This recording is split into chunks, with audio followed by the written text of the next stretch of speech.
सर्वांच्या मनामध्ये अतिशय भावना दाटलेल्या आहेत. प्रत्येकाच्या हृदयामध्ये कारसेवेतले क्षण बसलेले आहेत. प्रत्येकाला असं वाटतं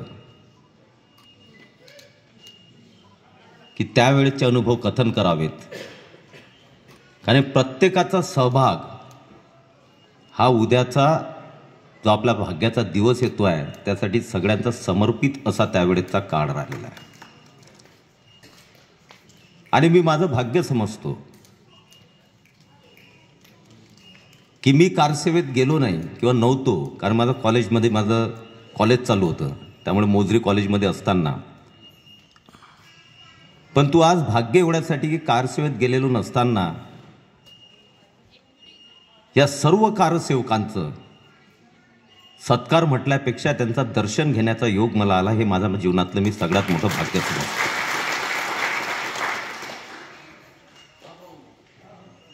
कारण उद्याचा जो सूर्योदय होतोय आणि 500 वर्षापासूनचा लढा जो आहे तो संपून एक अन्यायाचं प्रतीक, एक गुलामीचं प्रतीक हे जाऊन खऱ्या रामराज्याची उद्यापासून सुरुवात होते आहे. कारण 500 वर्षापासून या देशामध्ये श्रीराम प्रभूंची जन्मभूमीचं आंदोलन आणि त्यांची स्थापना व्हावी यासाठी 500 वर्षापासून लढाई चालू होती. लाखो, हजारो नाही तर लाखो लोकांचं बलिदान, अनेक लढाया त्या पूर्वी झाल्यात, लाखो लोकांचं बलिदान झालं आणि त्या बलिदानातून उद्याचा दिवस आपल्याला बघायला मिळतो आहे. खूप सगळ्यांच्या मनामध्ये भावना ह्या दाटून आलेल्या असतील, पण तो आजची पिढी जी आहे ती हा भाग्याचा दिवस बघत असताना अजून सांगितलं त्याप्रमाणे की ते आईवडील धन्य आहेत की ज्या आईवडिलांनी त्या वयामध्ये आपल्या मुलामुलींना त्या कारसेवेसाठी आणि मरणासाठी सुद्धा बलिदान देण्यासाठी पाठवलं. ते आईवडील धन्य आहेत. कारण त्यावेळेसच्या परिस्थितीमध्ये आपला मुलगा जातो, आपल्या घरचे जात आहेत, वापस येणार की माहीत नाही, पण श्रीराम प्रभूचं मंदिर झालं पाहिजे, त्यांची स्थापना झाली पाहिजे. जो अन्यायाचा, अत्याचाराचा आणि गुलामीचा जो ढाचा आहे तो नष्ट झाला पाहिजे, ही भावना घेऊन सर्वजण चालत होते.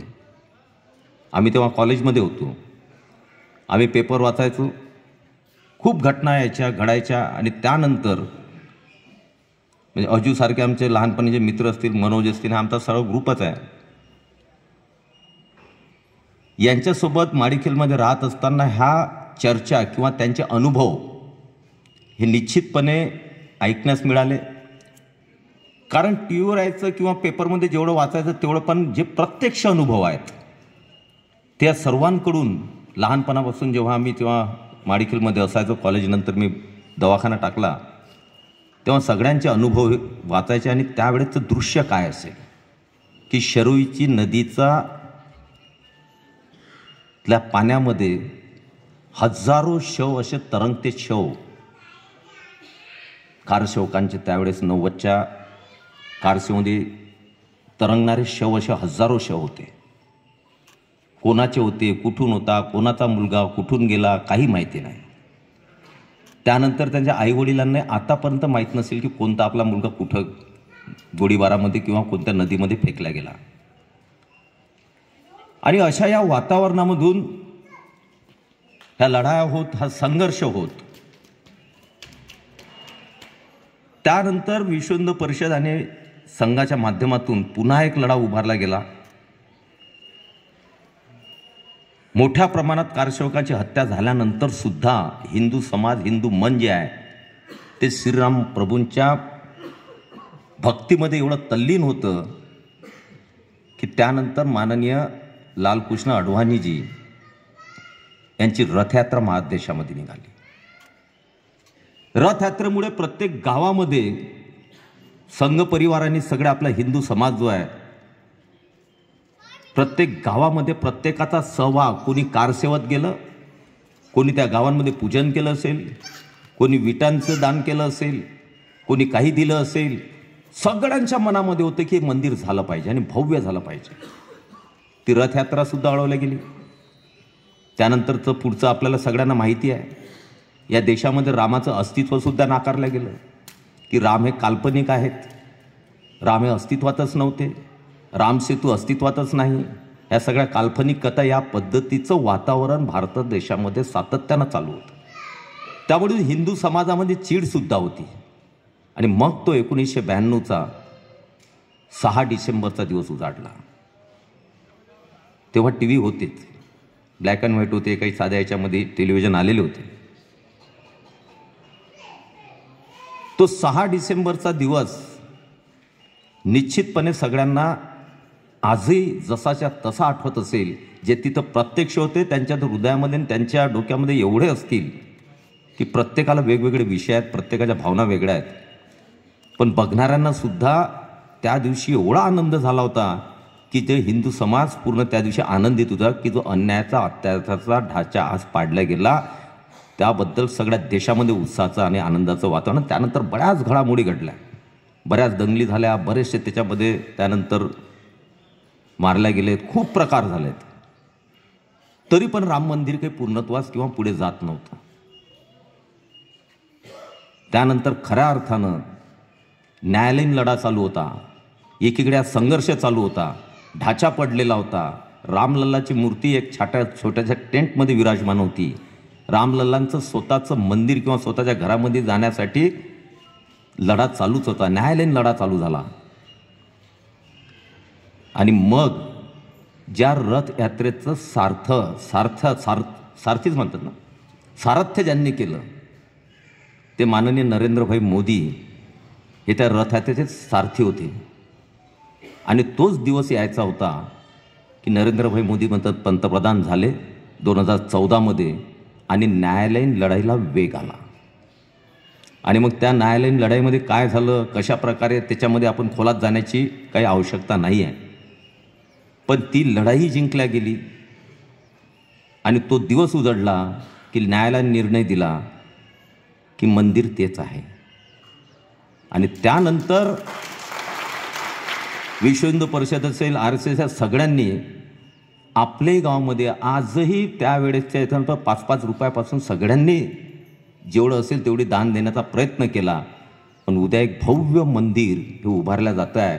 आणि उद्या रामलल्लाची स्थापना जी आहे ती माननीय मोदीजी, माननीय आपले संघचालक मोहनजी आणि बाकी आपले विश्व हिंदू परिषदचे सर्व तिथले पदाधिकारी यांच्या हस्ते होते आहे. हा आनंदाचा क्षण फक्त आपल्या देशामध्ये नाही, फक्त आपल्या देशामध्ये नव्हे तर पूर्ण जगामध्ये उत्सव उद्या मनवला जातो आहे. आज आपण टी व्हीवर जेव्हा बातम्या पाहतो तेव्हा मन भारावून येतं की अमेरिकेत असेल, रशियामध्ये असेल, तुर्कस्तान, सगळ्या कोणत्याही देशामध्ये आज आपण पाहिलं तर सर्व जास्तीत जास्त देशांमध्ये आज उद्याच्या दिवसाची प्रतीक्षा आणि उद्याचा दिवसाचा आनंदोत्सव, दीपोत्सव हा प्रत्येक देशामध्ये आज लोक साजरे करण्याच्या तयारीमध्ये आहेत किंवा चालू झालेला आहे. आज विदेशात बसलेला हिंदू समाजसुद्धा त्या ठिकाणी एक उत्सव आणि आनंदाचं वातावरण, उद्याचा उत्सव हा तयार करतो आहे. न्यूयॉर्कच्या टाइम्स स्क्वेअरमध्ये सुद्धा उद्या थेट प्रक्षेपण जे आहे ते रामलल्लाच्या स्थापनेचं उद्या न्यूयॉर्कच्या टाइम्स स्क्वेअरमध्ये सुद्धा होत आहे. आणि आज भारताची प्रतिमा आज मंदिर बनत असताना, कारण हे मंदिर का बनते आहे, कारण ज्या वेळेस पाडलं गेलं बाबरकडून त्यावेळेस एकच होतं की हिंदू समाज जर आपण मंदिरांवर आक्रमण केलं, मंदिरं जर तोडले तर हा विखुरला जाईल. अन्याय करायचा असेल पहिले मंदिर पाळा तर हा समाज विखुरला जाईल. आणि म्हणून मंदिरावर त्यावेळेस जास्त आक्रमण केले गेले. पण आज आपण जगामध्ये पाहतोय की भारत देशाची ताकद माननीय मोदीजींच्या नेतृत्वात एवढी वाढलेली आहे की इथं मंदिर आपलं रामलल्लाचं तो होतेच आहे. पण अबुधाबीमध्ये सुद्धा आपलं मंदिर होतं, जे काही मुस्लिम राष्ट्र आहे. आज मुस्लिम राष्ट्रामध्ये सुद्धा मंदिर उभारण्याची ताकद ही आपल्या देशामध्ये निर्माण झालेली आहे. आणि म्हणून उद्या मी याच्यासाठी म्हणतो की उद्यापासून रामराज्य चालू होते, कारण रामलल्लाची खऱ्या अर्थानं 500 वर्षानंतर या देशामध्ये स्वतःच्या जागेमध्ये विराजमान होत आहेत. आज 500 वर्ष ते बाहेर होते म्हणून आपण रामराज्य म्हणू शकत नव्हतो, पण उद्यापासून आपल्या रामलल्लाची स्थापना झाल्यानंतर खऱ्या अर्थानं भारतामध्ये रामराज्यच तयार होईल किंवा सुरुवात होईल अशी निश्चितपणे आपल्याला खात्री देऊ शकतो. आणि आजचं जे नेतृत्व जे आहे ते निश्चितपणे या सगळ्यांना न्याय देणारं आपलं नेतृत्व आहे. आणि म्हणून मी कार्यसेवकांचा जेव्हा आम्ही ठरवलं कार्यसेवक समितीने की ज्या लोकांनी या लढ्यामध्ये सहभाग घेतला, खऱ्या अर्थानं या लढ्याला स्वरूप आलं, मूर्त स्वरूप आलं, ज्यांचं बलिदान गेलं, ज्यांनी लाठ्याकाठ्या खाल्ल्यात, त्यांचा सत्कार म्हणजे काही खूप मोठं ते नाही आहे, पण आपण एकत्र आलं पाहिजे, त्यांचं दर्शन घेतलं पाहिजे की ज्या लोकांनी या पद्धतीनं लढा देऊन उद्याचा दिवस आपल्या सगळ्यांच्या कुटुंबासमोर किंवा सगळ्यांच्या समोर उद्याचा दिवस आणला, त्यांना एकत्रित केलं पाहिजे. म्हणून सगळ्यांचं आपण इथं बोलावलं, आपला सन्मान करण्याचा आम्ही छोटासा सगळं कार्यसेवक समितीने प्रयत्न केला. हा छोटासाच प्रयत्न आहे, यापेक्षाही तुमचं कार्य कितीतरी महत्तम आहे की जे सत्कार करून किंवा कुठं लिहून किंवा बोलून ते कार्य संपणार नाही, त्यापेक्षा खूप मोठं काम तुम्ही केलेलं आहे. आणि म्हणून प्रयत्न छोटासा करण्याचा आम्ही प्रयत्न केला. आपला दर्शनाचा योग आला, त्याबद्दल आम्ही धन्य मानतो. आणि उद्याचा दिवस हा निश्चितपणे सर्व हिंदू समाज आणि देशातला एक बघितलं तर हिंदू संस्कृती ही प्राचीन संस्कृती आहे, त्यामुळे देशातल्या येत्याच्या सगळ्या धर्मियांनी हा सण करायला पाहिजे उद्याचा. मी काल टीव्हीवर पाहत होतो तर शीख समाज जो आहे तो उद्या मोठ्या प्रमाणात लंगर जे आहेत अयोध्येमध्ये त्यांनी लावलेले आहेत. मुस्लिम समाजाचाही काही प्रमाणामध्ये प्रतिसाद हा अयोध्येमध्ये त्या भागामध्ये दिसतो आहे की जे आपण बातम्यांमधून पाहतो आहे. आणि म्हणून राष्ट्रीय पुरुष म्हटल्यापेक्षा राष्ट्राची आपली संस्कृतीचे प्रतीक म्हणून श्री रामप्रभू आहेत आणि जगामध्ये सर्वात पूज्यनीय असे रामप्रभू आहेत. आणि आज श्री रामप्रभूंची कथा जी आहे इथंच नाही तर थायलंड असेल, इंडोनेशिया असेल, वेगवेगळ्या देशांमध्ये, मी आज काल बघितलं की चायनामध्ये सुद्धा एक वेगळ्या प्रकारची श्री रामप्रभूंची कथा तिथं वाचल्या जाते किंवा त्या प्रकारचं त्या खुणा ज्या आहेत त्या तुर्कस्तानपर्यंत सिरिया इराकपर्यंत त्या खुणा या प्रभू रामचंद्रांच्या आहेत. आणि म्हणून आपण खऱ्या अर्थानं स्वतःला भाग्यवान समजतो की आपण या देशामध्ये जन्म घेतला, या संस्कृतीमध्ये जन्म घेतला आणि पुढेही देश संस्कृती यासाठी निश्चितपणे आपण प्रयत्न करणार आहोत. सगळ्यांना पुनश्च मी सगळ्यांचं अभिवादन करतो, सगळ्यांना नमस्कार करतो. आणि पुढे आपल्या आयुष्यामध्ये जे क्षण आहेत ते श्रीराम प्रभूच्या भक्तीमध्ये उत्तम क्षण आपल्या आयुष्यात येऊ हीच श्रीराम प्रभू प्रार्थना करतो. जय हिंद, जय महाराष्ट्र.